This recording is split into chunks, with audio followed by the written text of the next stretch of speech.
White হাউসের নিয়ন্ত্রণ থাকলেও নিজ ঘরেই এখন কঠিন চ্যালেঞ্জের মুখে ডোনাল্ড ট্রাম্প। 2026-এর নির্বাচনের আগে রিপাবলিকান দলে বিদ্রোহের সুর এখন স্পষ্ট। কিচেন টেবিল ইকোনমি থেকে শুরু করে স্বাস্থ্যসেবা নীতিগত দ্বন্দ্বে ট্রাম্পের পাশ থেকে সরছেন খোদ নিজ দলেরই আইন প্রণেতারা। প্রভাবশালী প্রেসিডেন্ট ট্রাম্পের এমন পরিস্থিতিতে প্রশ্ন উঠছে, এই অভ্যন্তরীণ কোন্দল কি রিপাবলিকানদের আধিপত্য চলিয়ে দেবে? আরও জানাচ্ছেন সাদিয়া সিদ্দিকা। যুক্তরাষ্ট্রের রাজনৈতিক অঙ্গনে বইছে পরিবর্তনের হাওয়া। 2026 সালের মধ্যবর্তী নির্বাচন যত ঘনিয়ে আসছে, রিপাবলিকান পার্টির ভেতরে ডোনাল্ড ট্রাম্পের একচ্ছত্র আধিপত্যের গায়ে তত বেশি ফাটল দেখা দিচ্ছে। দীর্ঘদিনের একনিষ্ঠ সমর্থক হিসেবে পরিচিত অনেক আইন প্রণেতা এখন প্রকাশ্যেই ট্রাম্পের কড়া নীতিগুলো থেকে দূরত্ব বজায় রাখতে শুরু করেছেন, যা দেশটির রাজনৈতিক প্রেক্ষাপটে এক নতুন মেরুকরণ ও চাপের সৃষ্টি করেছে।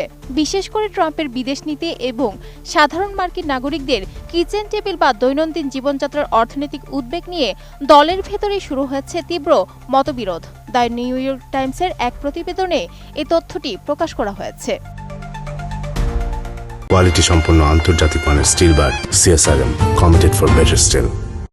সেখানে বলা হয়, স্বাস্থ্যসেবা ও অন্যান্য অভ্যন্তরীণ ইস্যুতে ট্রাম্পের অবস্থানের বিপরীতে গিয়ে নিজ দলের সদস্যদের অবস্থান নেওয়াটা এখন পার্টির ঐক্যের জন্য বড় হুমকি হিসেবে দেখা হচ্ছে। এই বিভক্তির সবচেয়ে বড় উদাহরণ তৈরি হয়েছে মার্কিন কংগ্রেসে। সম্প্রতি কয়েকজন রিপাবলিকান সিনেটর ভেনেজুয়েলায় ট্রাম্পের সামরিক পদক্ষেপ সীমাবদ্ধ করার একটি প্রস্তাবে ডেমোক্র্যাটদের সঙ্গে হাত মিলিয়েছেন। নিজ দলের প্রেসিডেন্টের বিরুদ্ধে গিয়ে বিরোধীদের সঙ্গে ভোট দেওয়ার এমন ঘটনা কংগ্রেসে অত্যন্ত বিরল। এছাড়া স্বাস্থ্যসেবা খাতেও বিদ্রোহের সুর স্পষ্ট। হাউস অব রিপ্রেজেন্টেটিভসে 17 জন নিরপেক্ষ মনোভাবের রিপাবলিকান সদস্য ট্রাম্প ও হাউস স্পিকার মাইক জনসনের কঠোর নির্দেশ অমান্য করে অ্যাফোর্ডেবল কেয়ার অ্যাক্ট ACA এর সাবসিডি সম্প্রসারণ পক্ষে ভোট দিয়েছেন।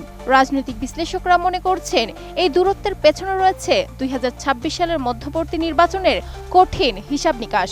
ভোটাররা যখন জীবনযাত্রার ব্যয়, মূল্যস্ফীতি এবং স্বাস্থ্যসেবার মতো জীবন ঘনিষ্ঠ ইস্যু নিয়ে উদ্বিগ্ন, তখন রিপাবলিকান পার্টির অনেক সদস্যই ট্রাম্পের বিতর্কিত এবং চরমপন্থী নীতিগুলোর দায়ভার নিজেদের কাঁধে নিতে চাচ্ছেন না।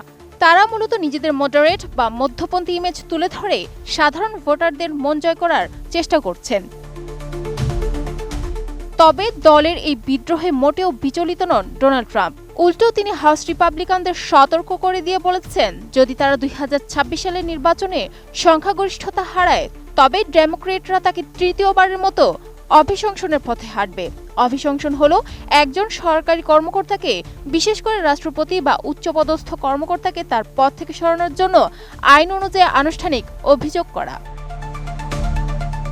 এদিকে কংগ্রেসের নিয়ন্ত্রণ হারানোর যে আশঙ্কা ট্রাম্প ব্যক্ত করেছেন, তা মূলত দলীয় কোন্দল মেটানোর একটি পরোক্ষ চাপ হিসেবে দেখছেন অনেকে। সব মিলিয়ে মূল্যস্ফীতি, স্বাস্থ্যসেবা আর নীতিগত দ্বন্দ্বের এই উত্তাল সময়ে ট্রাম্পের নেতৃত্ব ও রিপাবলিকান পার্টির অভ্যন্তরীণ অবস্থান এক জটিল সমীকরণের মুখোমুখি দাঁড়িয়ে। Sadia Siddika, ATN news.